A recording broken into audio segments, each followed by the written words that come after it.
This video included her making some significant and sweeping accusations involving me. Ladies and gentlemen and everything else in between, today we are back with a brand new situation. If you're unfamiliar with the Saberspark allegations, why are you here watching a video about the response? You want a little overview to do with the situation, internet versus a fellow slobtuber, kind of summed the situation up best in his intro to his two videos that I'd highly recommend going and watching if you want a full in-depth coverage of the situation up until this point. Saberspark recently had allegations of SA levied against him on Twitter. And while this thread went viral last week with millions of views, it still brought many questions to the table, with people doubting certain elements of it, such as the user wishing to remain completely anonymous, the allegations happening over a decade ago, and there not being hardly any proof at all to back anything up. Despite this, some actually celebrated this coming out as they don't like Saberspark, and this led to a disgusted response from others online. Additionally, a video was supposed to be made about the allegations, but the YouTuber who was said to do it threw it in a 2-hour video that was 95% about completely unrelated topics and filled it with memes and got a whole bunch of controversy as a result. Play the clip from Internet Versus there because I think he sums it up the best here, and I'd only exactly repeat what he's just said. This situation is a very sticky and a very interesting one to be involved in, so without further ado, let's see what Saberspark had to say in his response to these allegations. Putting aside what it was, which we'll talk about here in a moment, this video included her making some significant and sweeping accusations involving me. Most of the comments I saw on the original upload indicated that many people saw this video for what it was: clout chasing. And it threw out very severe allegations in a really callous and reckless way. And I think it's very important to note as well that the user that published this video, I love Kim Possible a lot, has recently said this. First characterization, everything seemed to fit. With the utmost seriousness, despite no evidence. Would you believe that it would be fair for people to disregard it entirely due to the lack of actual evidence? Yeah, I think that's fair. So, I think that's very important to keep in mind as we take a look at this response. To be clear, the accusation that I actually assaulted someone is completely false, and I feel disgusted that I even have to say that.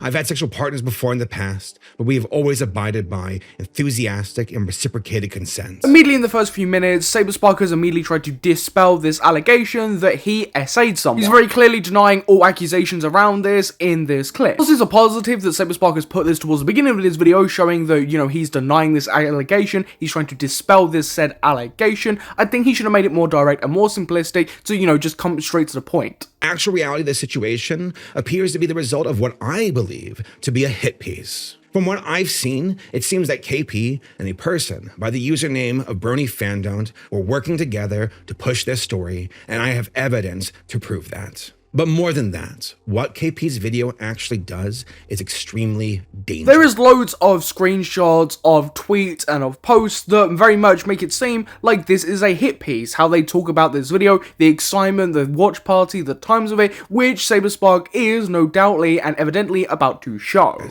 It hurts those who are truly victims out there.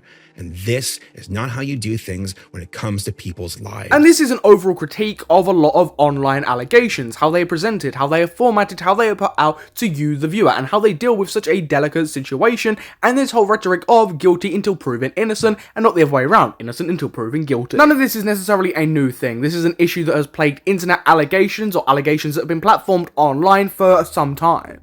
The following section will be about I love Kim Possible a lot, my history with her, and what appears to be her attempt to falsely accuse me for her own gain. To make it easy, I will be referring to her as KP for the remainder of this video. I met KP in 2014. Now, this specific part of Saberspark's response is going over KP, their friendship, and other things like this. As far as Chris goes, we took the situation seriously from the very beginning. The joke was inappropriate, but it was told nearly 10 years ago. He profusely apologized to me as well and admitted to his faults. I believe in the inner growth of a person and that they can change for the better. He did good work for the team. I was surprised, though, that KP thought she had the ability to dictate who I hire and fire for my own team.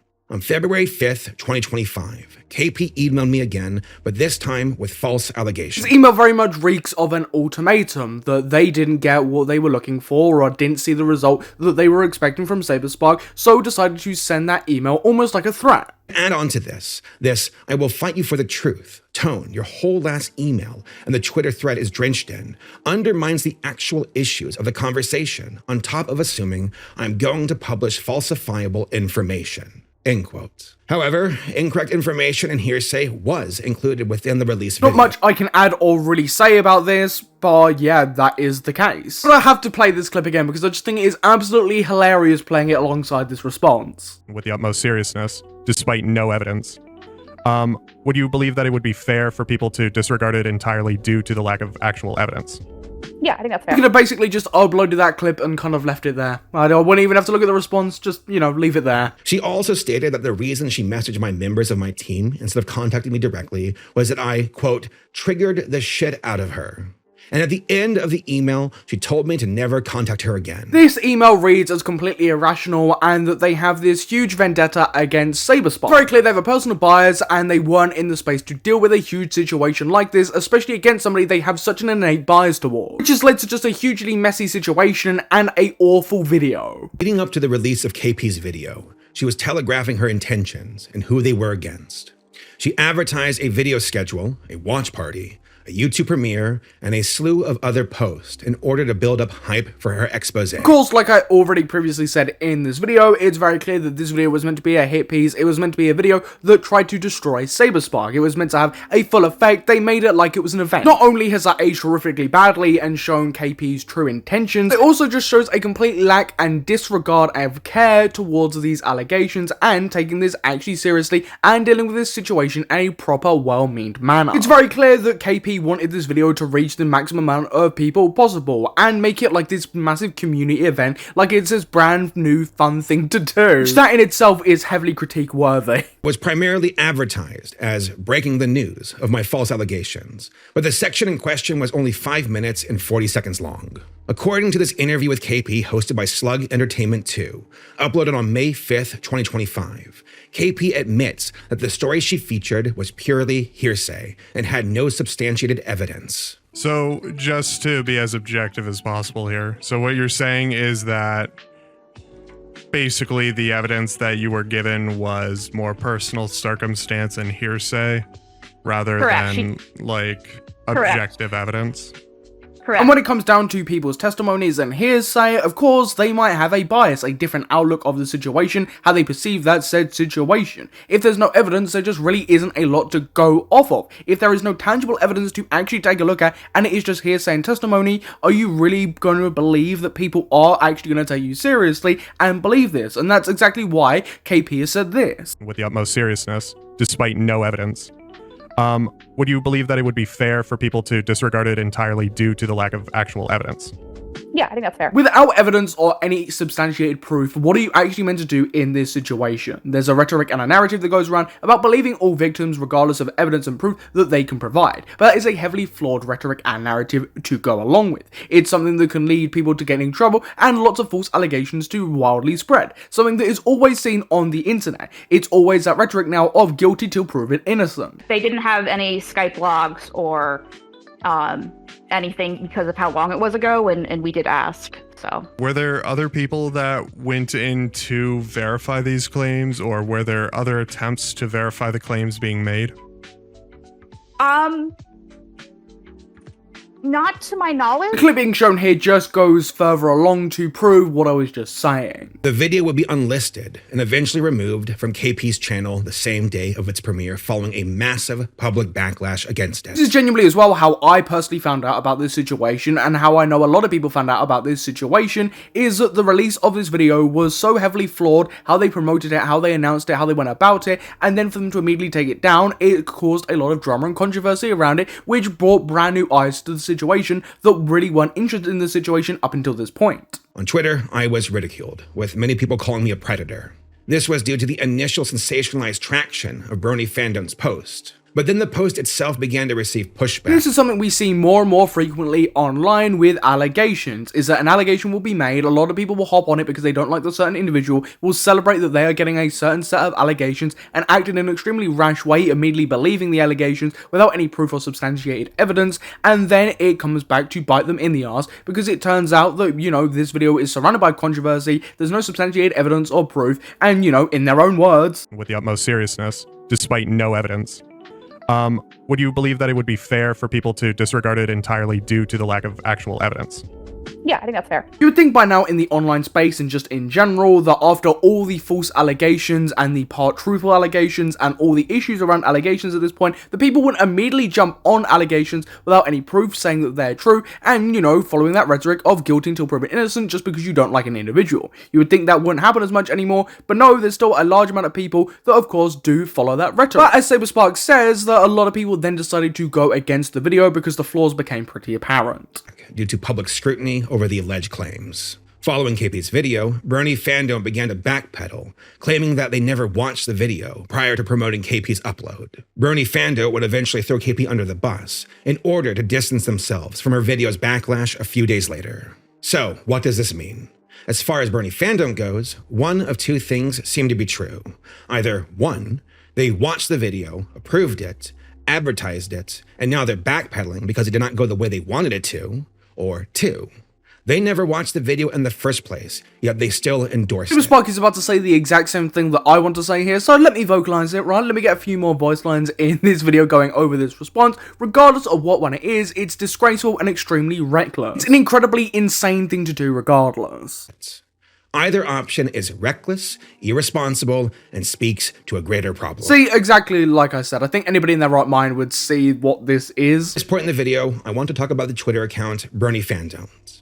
This Twitter account has been purposely targeting me for a while now. By their own words, they believe that internet justice is more effective than courtroom justice. They seem to see themselves as judge, jury, and executioner. And unfortunately, this individual isn't the only just incredibly idiotic, naive, and just disgusting individual out there that has this type of rhetoric. There's loads of people out there that follow this same belief. Some people asked if he suggested professional organizations to the victim prior to reaching out to KP, and he said no. Kind of just speaks for itself, doesn't it? Like, I don't have to add anything there.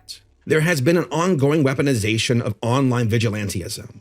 People who adopt a shoot first and ask questions later mentality in the quest to make a name for themselves. This ties back to what we were talking about earlier, with people being incredibly reckless when it comes to allegations. People immediately jumping on said allegations, even if they don't have any proof, with the rhetoric of believe all victims. Without doing their due diligence. They would prefer to try to shape the world for what they believe the problem is, rather than actually assisting in the solution.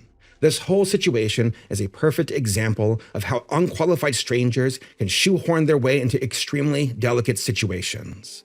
Bad faith actors are rewarded for their digital tabloids and hit pieces. Without the right checks and balances, people can destroy lives with a single misinformed tweet. And especially over the past few years, this is something that has become more prevalent. Lots of people launching false allegations or allegations that haven't been substantiated and just following that narrative, not challenging it. We've seen that especially within, for example, the Minecraft community. That is something that's been heavily prevalent over the past few years as allegations have been fired. Lots of people just blindly believing it without even bothering challenging this idea.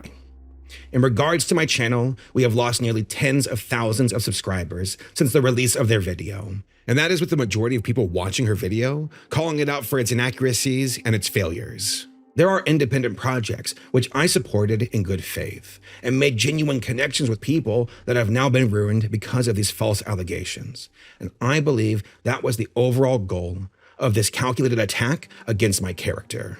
Listen, I know that the internet likes to make fun of me, call me cringe, make fun of my videos, and I am totally okay with that. You can make fun of me, but I draw the line at this. I love making videos, and I've been doing it professionally since 2015. I have a family and coworkers who depend on me, and I want to take care of them.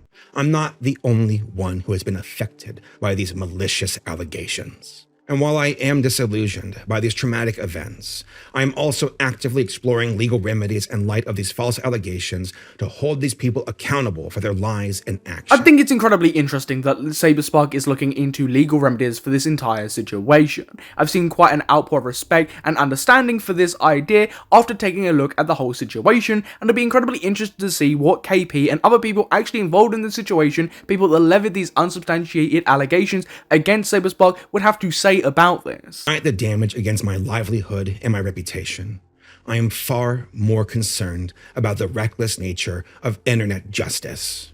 When people take justice into their own hands for the sake of engagement, clicks, and views, people can get hurt, and it can destroy lives. So that was Saberspark's response. Saberspark's response does a good job at pointing out the motivations of these individuals that levied the hit piece against him. I think a lot can be said about the things he did and didn't say in regards to the allegations. I think that more could possibly have been said, but due to the circumstances, I think it is a bit understandable, although that is something that I would have wanted to see more of within this response. For everybody watching, what was your thoughts on this response? I'd love to hear more from you, the viewer, what you thought of this response overall. So please feel free to go down in the comments and leave a comment. And once you're done there, you might subscribe and hit that notification bell so you don't miss a future upload. But I've been your host Samuel, and I'll catch you in the next YouTube video.